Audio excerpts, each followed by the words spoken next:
Hello, hello. Mic test. So, ayan. Mag-aaral tayo ng conversion ngayon.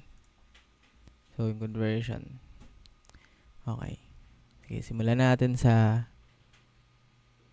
Newton. So, yung Newton ba, anong unit ba to? Like, measurement ba siya ng ano? Ba measurement siya ng force? So, yung force. Kung titignan natin, formula ng force is mass times acceleration.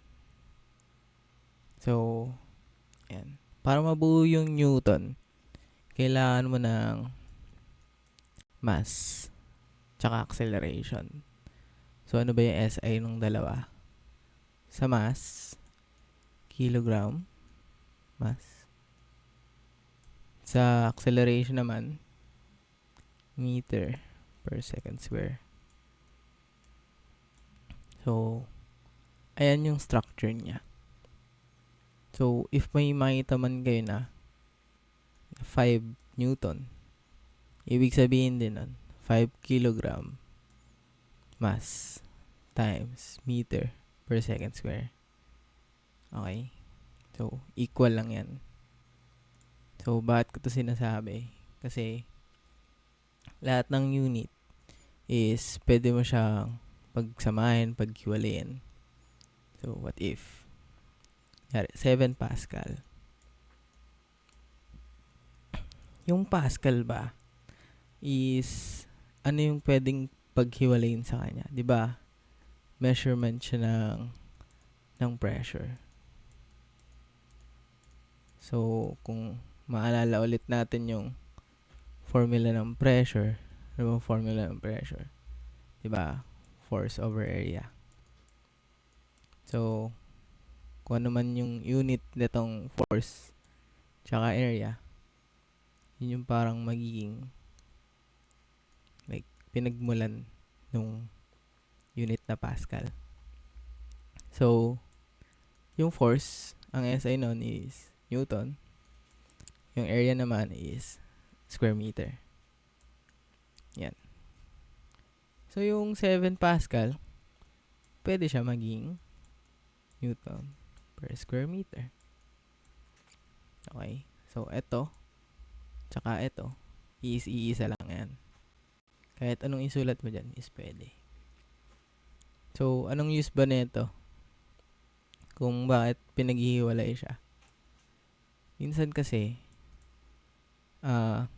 gusto ng tanong is, minsan, paano kung, sunong tanong is, gawin ko siyang, sabihin natin, pound force per square feet. So, kapag dito ka nagsimula, tapos gagawin mong ganun, yung unit, di ba parang nakakalito? Kasi, ba't ito dalawa? Merong numerator, tsaka denominator. Pero, ito, iisa lang.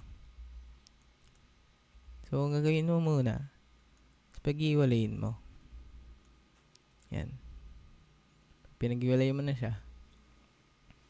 Pwede mo na siyang gawin ganito kasi i-conversion na lang yan. So, yan. Ito, magiging pound force. Tapos ito, magiging square feet. Okay? So, yan. Paano naman natin malalaman if paano natin i-convert? So, sa description, meron akong nilagay doon na link. Ito yun. Ito yung lalabas doon. Ito, dito ko nang file yung mga conversion. Okay? So, nakalagay na dito yung common na ginagamit. Mostly sa mechanical engineering. Kasi yung na-discuss natin kanina, itong sa sa Newton is ito yan. Yan. Yung kilogram mass times meter per second square. Yan, yung dinidiscuss natin. Tsaka yung sa Pascal. Okay? Yung iba naman, nakalagay na dyan, pag-iwalay nyo na lang. Yung A pwede maging coulomb per second. Tapos yung volt pwede maging joule per coulombs. Yan. Nakalagay na dyan lahat. So, ito pala. Hindi pa natin discuss yung prefixes. So, discuss natin yung prefixes. So, ang sabi dito, yung prefixes daw is siya yung parang nagiging shortcut kapag marami masyado yung number. So, what if sabihin ko 1,000 Newton. Okay. Paano ko ito mapapaikli? So, ang gagawin ko, titignan ko siya dito. Like, ano ba yung value ng 1,000? So, ito yan eh.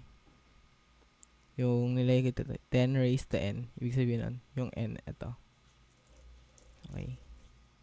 Kapag nagsulat ako, 10 raised to 3 yan. Yung n, itong number na 'to yan. Okay, yun yung papalitan nyo. So, ayan. Pag sinabing 1,000 Newton, ito, pwede nyong i-look up dun sa and sabihin 10 raised to 3 Newton siya. So, ano ba yung 10 raised to 3? Ang 10 raised to 3, titignan natin dun sa prefixes, is kilo. So, magiging kilonewton na siya. Okay? So, 1 kilonewton. Yun na yung shortcut niya. Paano naman kung may number? Like, sabihin natin 7,000 to. Gagawin natin, pwede natin pag-iwalayin yan into 7 times 1,000 Newton. So, kanina, nakalagay doon sa 1,000 Newton, magiging kilonewton siya, di ba? 1 kilonewton. So, i-multiply na lang natin yan. Magiging 7 kilonewton na. Okay? So, ganun lang mag-prefixes. So, balik tayo sa conversion. Example natin, what if need ko mag-convert ng feet to meter?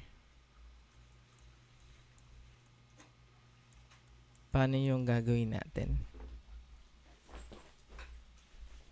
Wait, kunin ko lang yung calcu.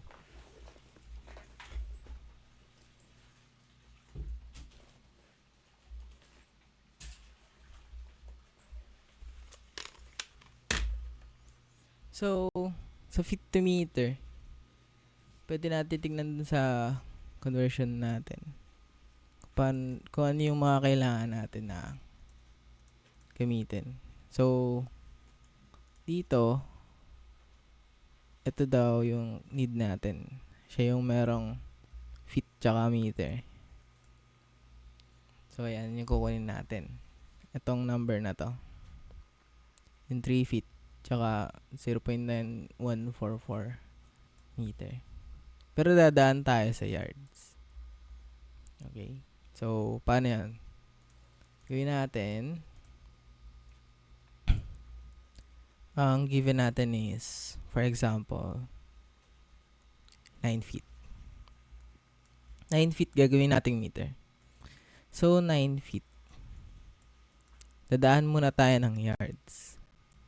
So, sa isang yard ba, ilang feet meron? So, sa isang yard, merong 3 feet. Okay? Eto, ganito mo siya isusulat para maka-cancel to. Kasi feet divided by feet is equal to 1. Okay? So, maka-cancel siya. So, pag ginawa natin yan, maka-cancel to, maka-cancel to. Magiging 9 over 3 na siya na yards. Okay? Pero hindi pa to meter. So, kailangan pa natin siyang dagdagan. So, yung yard, gagawin nating meter. So, multiply ulit natin. Ang 1 yard daw is equal to 0.9144 meter. Okay? So, in that way, ma-cancel na din to. Tsaka ito. So, kolektahin mo na lahat. Magiging 9 times 0.9144 over 3 meters. So, solve natin yan. Magiging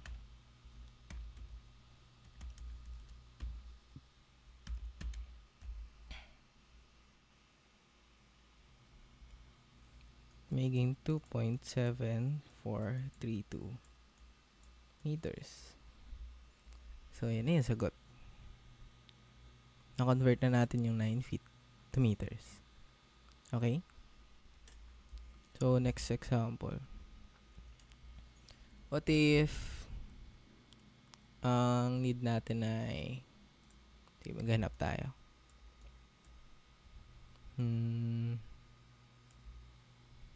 Joules per minute. What if yung sa power tayo? Yari. 6 watts. Gagawin natin siyang joules per minute. So, paano natin to gagawin? Gagawin natin yung watts is paghihiwalay natin siya sa ganitong form. So, natin makikita yan. Meron tayo nilagay dito sa watts. Okay? Sinulat ko na yun dyan. Ito siya. So, yung watts daw, pwede daw siyang palitan ng joules per second. So, balik tayo doon. So, gagawin natin, papalitan natin to ng joules per second. So, 6 joules per second na siya. Okay? Pero, may isa pang mali. Kailangan maging minutes daw siya. So, ang gagawin natin, multiply natin sa equivalent. So, sa isang minuto, merong 60 seconds. So, in that way, maka-cancel na to. So, pwede na natin siya i-multiply. Maging joules per minute na siya. Okay? 6 times 60, magiging 360. Tama ba? Magiging 360 joules per minute na siya. So, yun. Ganun lang. So, next tayo. Last na example is, what if sa temperature naman? Paano to kina-convert? Temperature, iba yung case niya. Kasi, ano siya? Like, eto. Lagyan natin. Sa temperature, para daw ma-convert mo yung mga bagay-bagay. Itong C, yung Celsius. K, yung Kelvin, Rankine, Fahrenheit, tapos iba pa tong delta Celsius tsaka delta Fahrenheit. So, sa Celsius, para daw maging Kelvin, nyari, 7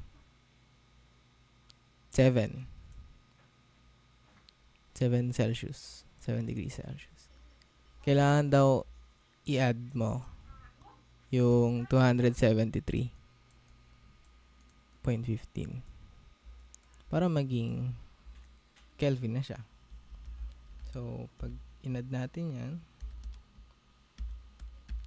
magiging 280.15 Kelvin. Okay? So, ganun. Sa Rankine, ganun din. Kapag mag-convert ka ng Fahrenheit, 7 Fahrenheit, mag-add ka lang ng 460.7, 0.67. So, 460.67 magiging 467.67 Rankine. Okay? Ganun lang. Pag baligtad naman, kapag Kelvin, gagawin mong Celsius. Gagawin mo naman, i-minus mo to. Okay? So, pwedeng mag-shift solve ka na lang din. So, kunyari, 7. Wait. Kunyari, gagawin mo ay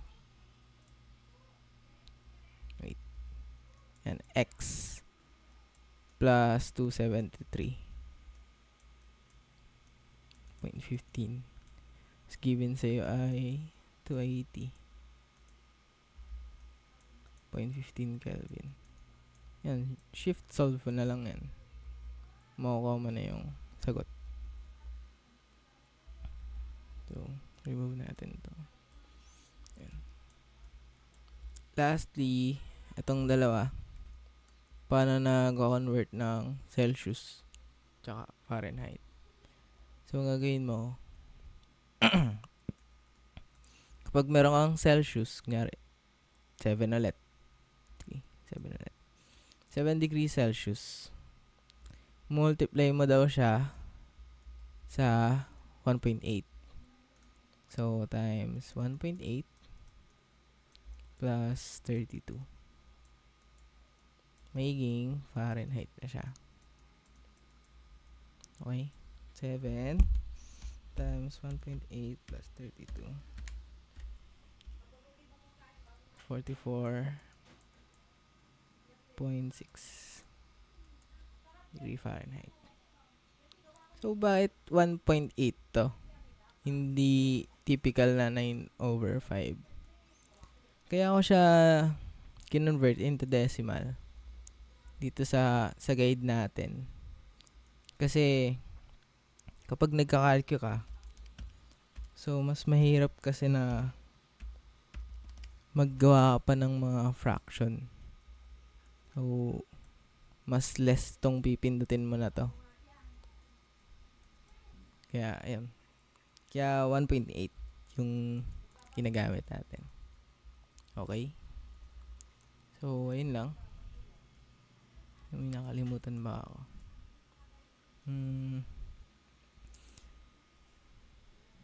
Ito. Sa PSIG. So, recently ko lang to nalaman.